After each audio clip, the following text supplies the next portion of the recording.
We're going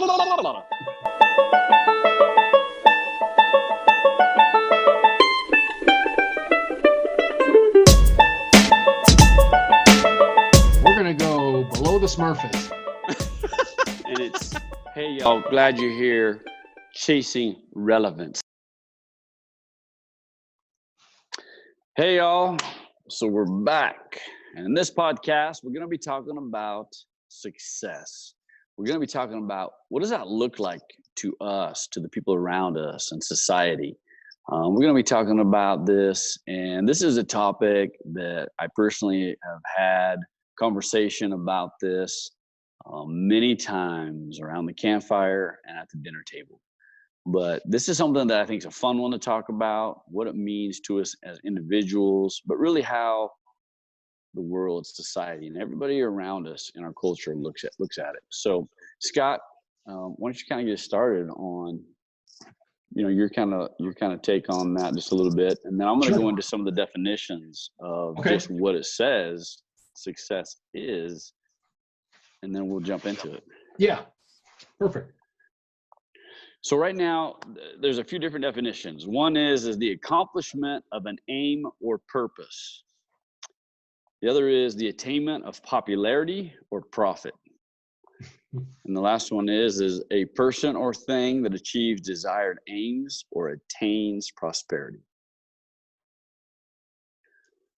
So there's different ways we can look at it. So we're going to break this down like into three different categories. And we're going to break this down into how society looks at it as we're out and about. We're going to look at this, what it means to us in the workplace, because we all are going to our jobs, what we're trying to achieve and attain. And then we're going to look at this on the relationship side. And on the first side of that is how does success look at in society? Are you asking me? Yeah, man. I think that's evolved quite a bit over the years, just based on the recent developments in technology with Instagram and all those social platforms has really, really amplified how people and society looks at success and how people, judge themselves compared to other people is super easy now because it's all over, Instagram and Snapchat and Facebook and whether or not those are, legit success stories, that's a whole nother story or a whole nother, issue.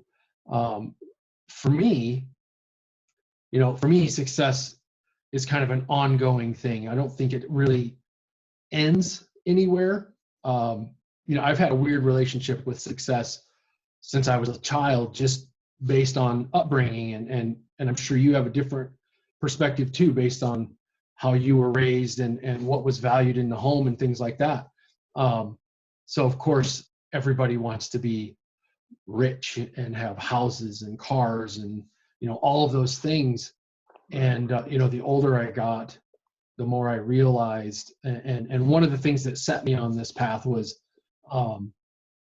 Jim Rohn said, if you want to be successful, study successful people. Or if you want to be successful, study success. So I've spent the last, 8 years or so reading and learning and watching podcasts and videos of people that have attained their own levels of success. And to me, I don't think it's not a goal, or there's no end in that pursuit, because I think it's a constant pursuit. Mm-hmm. And I think on the flip side of that, success can't even really exist without failure. Mm-hmm. If there was no such thing as failure, success wouldn't have anything to be compared to. It would just be normal life, right, for everyone. So in my mind, success is a mindset, and in that, it's how you handle failure, how quickly you rebound and get back up, and on that, in that regard, failure doesn't really even exist unless you just decided to quit. Give up. Yeah. Because if you fail and get back up and keep going, well, then you haven't failed, have you? You're still going. You're still pursuing. Yes. So so it's a weird kind of yin yang thing of how these two forces exist or coexist. Because at the same time, I think I have to look at success the same way I look at failure and say, okay, if I succeeded in a certain thing, let's say I achieved a number of money in my bank account. Am I going to quit then? Am I done? And that's my success and I'm done? Of course not.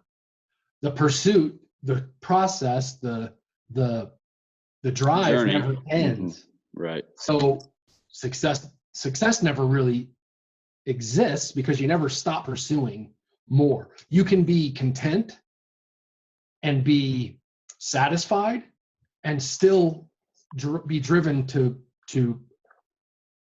grow or to achieve more. Right. So there's breakdown. So we're going to talk about, so in society, like what's the thing that everybody's measuring success by today in today's standards? It's the things that we can see usually, right? Like Right. What is a person driving? Like the kind of car, what the house is like, or what where are vacation they traveling to? Yeah, where they, what they're doing. The name brand on their clothes, all these things are defining success, or maybe is it defining money that we think somewhere success has happened in order for them to have these things. Right. That's, I would think, is probably the number one thing, whether we like to say it or not. We all kind of have this judgment of when we see certain things that equal dollars, we think, oh, there's success there. Absolutely. Or status, some kind of status. Right. And honestly, if we drill down to that, if that's your measure of success, are you happy? Right. Does that make you happy? Because for me, to buy a new car, the enjoyment of that only lasts about a day or two. And then it's just your car. Yeah. It just gets you from point A to point B. Yeah. So I think the definition of success, while it's highly individual, is it's hard to define by any parameter other than your own.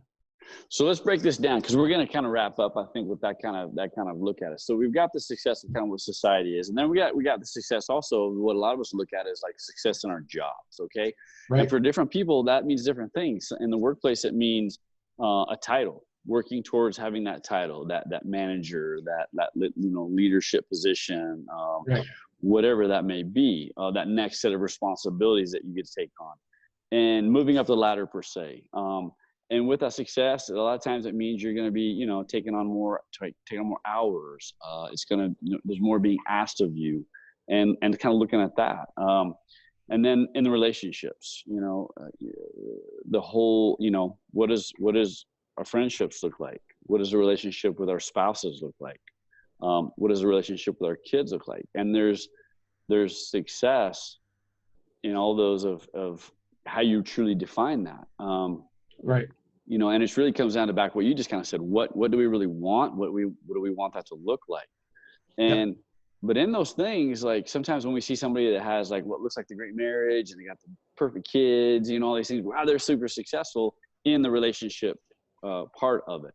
Right. But then it's like, okay, what does the other areas look like? And I love the word success because I used it a lot when I was working with guests, and we were, I always would say, when I was coaching them with animals, and particularly horses, and I was coaching them with the horses and showing them, this is how you ask, this is why. And by doing this, you're communicating properly. You're going through the stages of A, B, C, D, and you're setting the horse up for success to do what you want. But you're asking them the right way. Then they have success. When they have success, you reward them. You ask them the right way to have success. You reward them. And so pretty soon they're looking for that reward. And now and so I love that word success, and I used it a lot.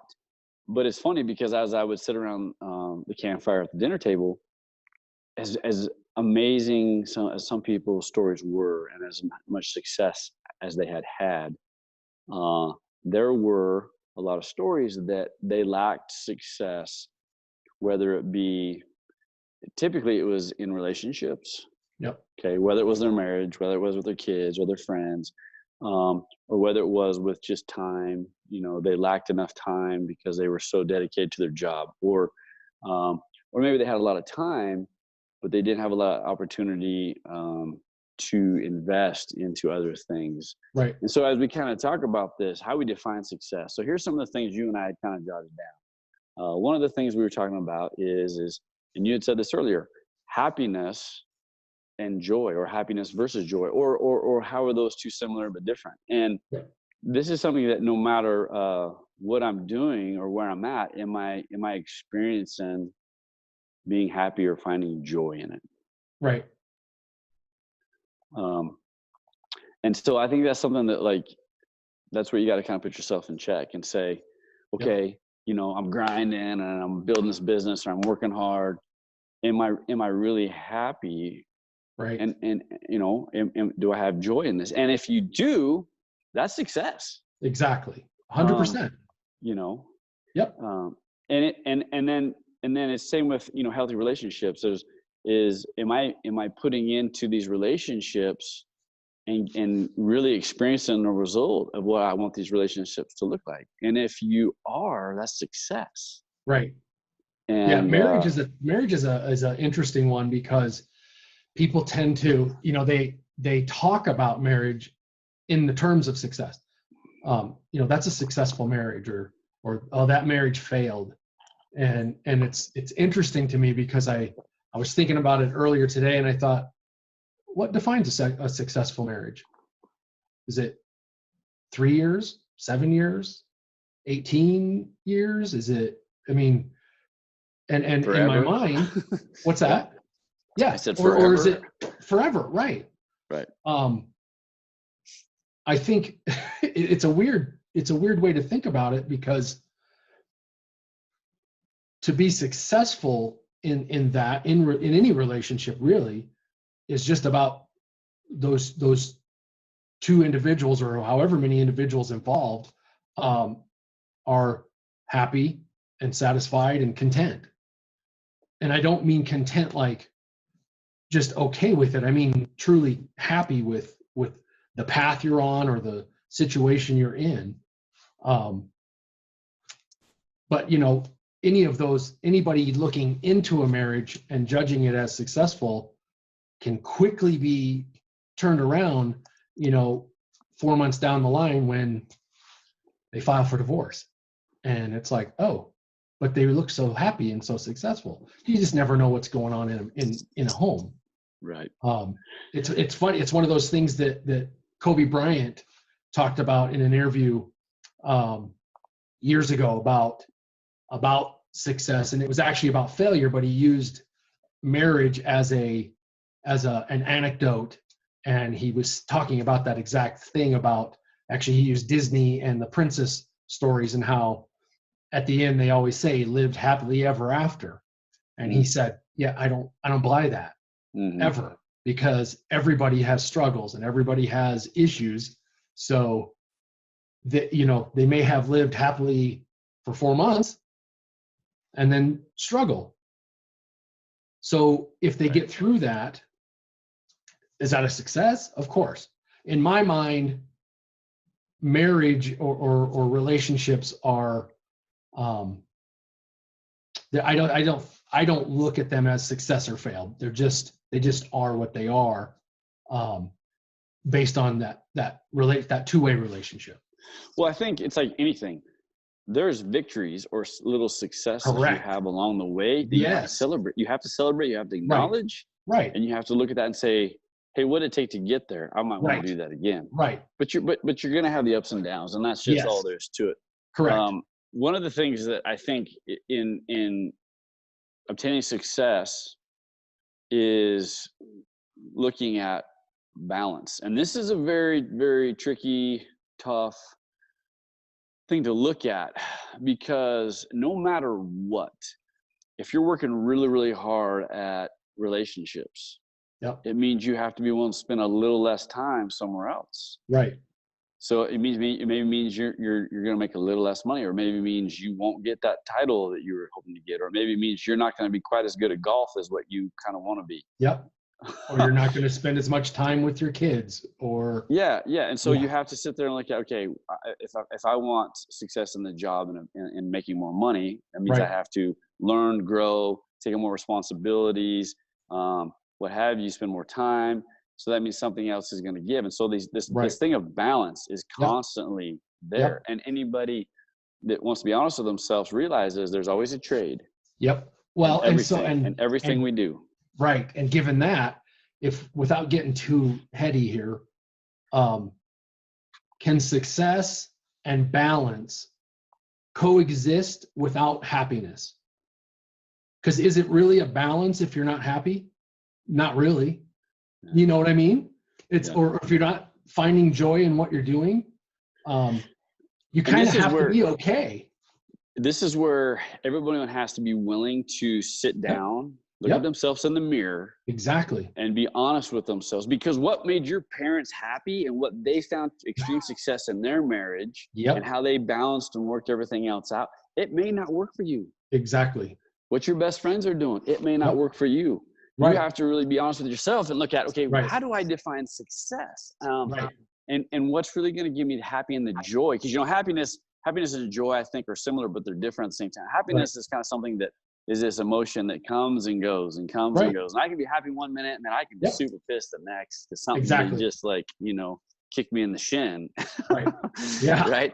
But joy is something, no matter what the situation is, you can still have joy and contentment. And you used that word earlier. So balance, here's something this is 4 ways that I had done some studying on this, because I was out of balance a few years back. Like I was working super hard, really trying to do well in my family dynamic, but I knew I was coming up short. It wasn't what I wanted it to look like. I didn't have any left. I didn't have anything left for them. I was like giving all my firsts to the business and guests, and my family was getting like thirds and fourths. I was out of balance. And so some of the things, it was really cool. Some of the things I started to learn, and it's actually a book that I was going to mention at the end, that a really neat individual shared with me when we were kind of trading book ideas is one's called Rhythm of Life. And I want to say it's Matthew Kelly that wrote it, but I have to double check that. I was looking at a bunch of different books earlier, and now I got names stuck in my head. But the 4 basic breakdowns of this is there's spirituality, there's emotionally, there's physically, and intellectually. Okay.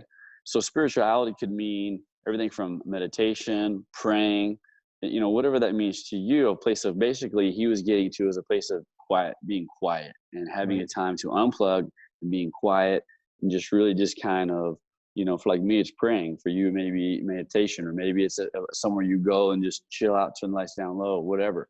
But spirituality is, where are you at with that? Emotionally, putting yourself in check with the relationships you have, because that affects us emotionally, and looking at, where am I really at in those relationships? Are they fruitful relationships where, it's a win-win, and I'm putting it out there, and I'm receiving it, and we're have this amazing exchange of love and care and sincerity and all these things in relationships. And then physically, am I taking care of my body? Am I eating right? Am I putting things into my body that allows it to perform at its best? And am I sleeping enough?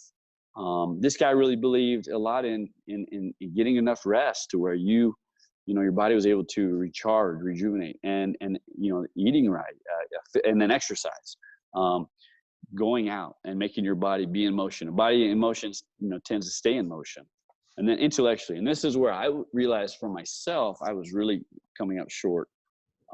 Is you have to exercise the brain. You need to be taking in new information, learning things, reading. Reading is a wonderful thing, and always taking in new information and allowing yourself to learn new vocabulary and just hear different ideas and things that are going on, and hearing stories. But intellectually is where I was really out of balance. Yep. And so because I was out of balance there, I was having trouble finding success in anything else because, out of the wheel, I was really lacking in one area. And so it was throwing me out of balance, and it kept pulling me back, and I was going in circles almost, Yep. Success was really hard for me to obtain for a while, and part of that. Absolutely. My biggest struggle was on the emotional side, dealing with failure, because I didn't have the emotional IQ to handle it in a positive manner. I just took everything so personally, even up until just a few years ago. Like with my daughter, or actually with my son playing football or wrestling, I would get so emotionally caught up in his wins and losses and his successes, and taking it personally because I was helping coaching and things like that. Instead of looking at it from a more positive perspective and saying, okay, there's a common theme with successful personalities, whether it's celebrities or in the business world or in any arena. The athletes, they all deal with failure the same exact way. They all take failure and use it as nothing more than a learning process or a tool. And they go, okay, I failed. How can I get better? It's always about getting better, not dwelling on why I failed. They look at it. It's like that whole, it happened, let it go, move on. Right. That we'll talk about in the future. And when you can do that, that's a success. Absolutely. It's the ability to fail quickly and recover that leads to success. Yeah. And some of them didn't recover quickly. I mean, you look at Michael Jordan and those guys that are high performing athletes that have spent thousands of hours, thousands of reps honing and progressing and becoming better and into the little details of the success what it takes to be successful in their given arenas. It's mind-boggling. And in that regard, that's why so few people are successful in that way, because they're not willing to do the work. Well, I kind of relate it to like layers of an onion. We all have these different layers in our personalities, who we are, what's molded, shaped us. But it's also that way in success. Success is defined in so many different ways. Absolutely. And the thing we all look at is the things we can all see on the outside. Again, going back to materialistic things or the championships, the trophies, the wins that we can all see, and those things, and those things are all to be commended and respected and appreciated. And I think where I love talking about success is those are all amazing. You got to be willing to grind and work and be dedicated to achieve those things. And it's great to be around people that obtain successes like that. But where I love the word and when you start using the word success is when you start going past those things of, okay, what does the rest of that look like? Where all the people and the things that are part of your life and that went through that journey to get there and reach those destinations and those wins, what does that look like? How many successes did you have along the way, or how many losses did you have to get to that success? And oh, by the way, I think you nailed it. To me, success isn't about the failures. Is it what I learned from it and how am I better? Yeah. Because it's like, if you keep having the same failure, when it comes to what's that definition? Yeah, when you keep having the same failures, pretty soon it's like, okay, are we learning anything? Now, and I'm not talking like sports, shooting a hoop. I'm talking like, back and forth with people and relationships, and whether it be in business relationships or your family. And the thing is people, sometimes people who seem to be like the most successful, sometimes have got a lot of hurt going on, man. And they got some deep wounds, and they keep themselves busy with the success they know they can obtain and control. because they don't know how to deal with the hurt and the scars and the pain. And I get it. I understand it. And it's one of those things where you got to be willing to look at yourself in the mirror again and just say, I'm never going to be able to find that true contentment, like you said, that joy, unless I start dealing with these other areas that I'm failing at, so I can find success. You may not look the way you want it, but you got to be willing to, like you said, work at it. And then to me, when you start getting that balance, that's when real success, real meaning success, has a chance to flourish. And for success in that regard, and for the sake of this discussion, that's exactly what it is. It's in my mind, it's almost like working out in the gym. So maximum muscle gain doesn't occur until muscle failure. You know, and so if your processes or your failures are if you allow them to be permanent, you're not gaining anything. You're not growing, you're not getting better, and they dwell, and they actually can tend to metastasize and grow and be worse. You have to be able to take that failure, and I would rather go to failure multiple times and continue to grow beyond it than to go to failure and go, I think I'm done. You know, though, it's like, think about how easy that is to say compared to how it is to actually do it, though. Because massively hard. I mean, most people, and I've been there, you go to that failure point and you think I did all this, or I bought in, or I was sold out on the outside, and then I failed, and you're like, I don't want to experience that again. Exactly. You know, and then you quit. You get a little gun shy. Absolutely. You know? Yep. And you're right. That's so common. And we have to, and I think that's where, like you just said a little while ago, surrounding yourself with the right people. Like, for sure. I love being around people who celebrate those little successes all day long. Like, I want to be around people who are like, you know, I got up this morning, had a good breakfast, got out, got a little this, a little that done. Man, it's a great day, you know. And it can be rainy and miserable, but they're like looking at like how great it can be still. Like, I love that, celebrating those. Like there was that little video on for a while where that Naval Academy guy, I think it was talking about like SEALs, and he was talking about celebrate the little successes. Like, you got up and made your bed, be proud of it. That's a success, you know. Admiral McCraven. Celebrate. Yes, and I love that, you know. And so here's a couple things. One, what shaped our perspectives of success. You know, I know like for me, growing up around the rodeo world and rodeo scene, you learned pretty quick the ones who had success, the way they had trained their minds, the way they looked at it. They were always looking at, like, you know, what can I get done? How can I be better? And how am I going to go win?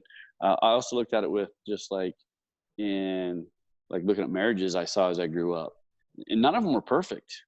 They had to work at it. Like you were saying, there's ups and downs, but it was celebrating the successes, reminding each other of the successes, especially in the tough times. Like, hey, we're going to get through this. We're in this together, you know? And watching those people that I was able to see the trades and the sacrifices they made, whether it be to have successful marriages or to make the farm or the ranch continue or their business. And I was fortunate enough to see some of these demonstrations of success where maybe they started to get really out of balance for a period of time, but then they would try to come back and say, hey, but this is really what's important, and I want to work on this. You know? I think for me, it started a long time ago. I mean, I started reading when I was a teenager. I was reading Tony Robbins and stuff like that, but I just was never able to put it into play, because I was so worried about what people would think, and, you know, all that kind of stuff. And I let it go for a long, long time.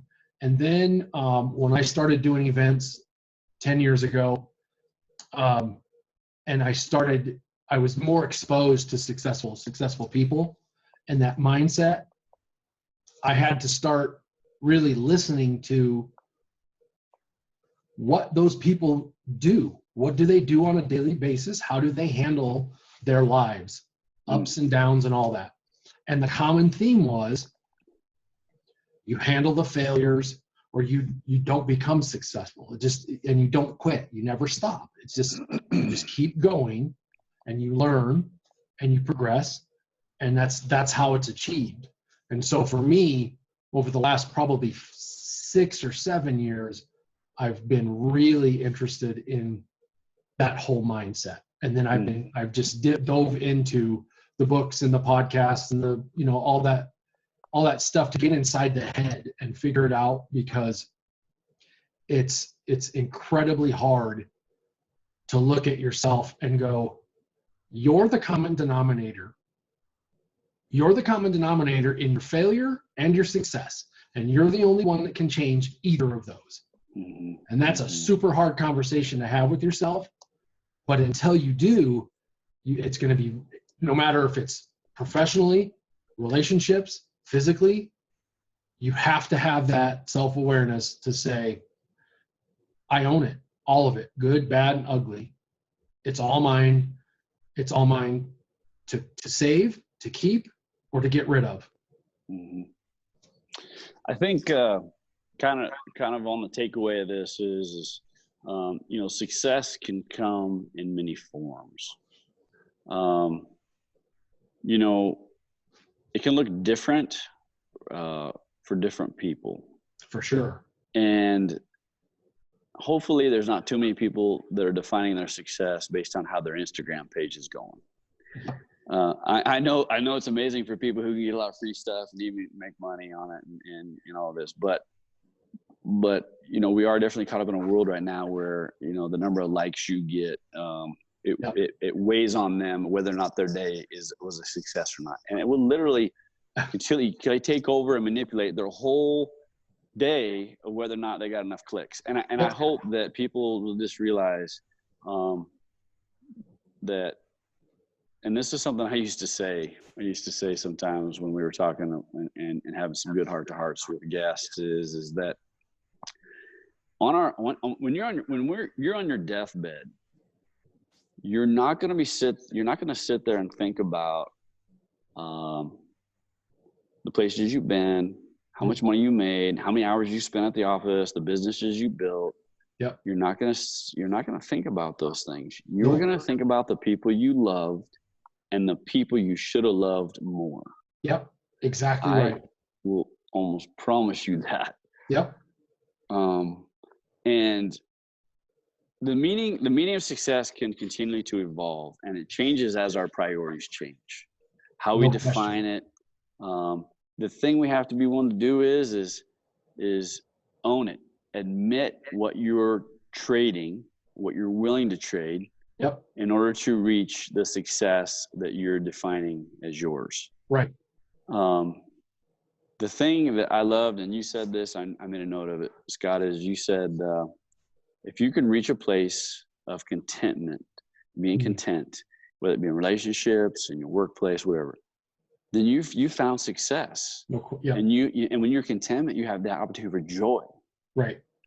Because joy is not something you purchase. It is not something that when you, like you said, like when you buy the new car, you're all happy for a while, and it's like you love it, you get in it, and that new leather feels good, smells good, the way it drives and handles, like you're just like, I'm pretty awesome right now, and this car makes me feel great.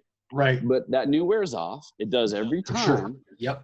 And then you have no joy. There's no joy. You can't buy joy. And so that being content, that is true success. Joy is where it's at, man. And I loved when you said that, because that's huge.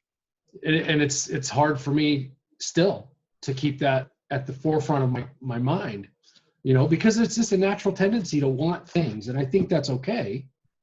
But you can be content and not necessarily be satisfied. And that's where the pursuit of more leads to the idea of success.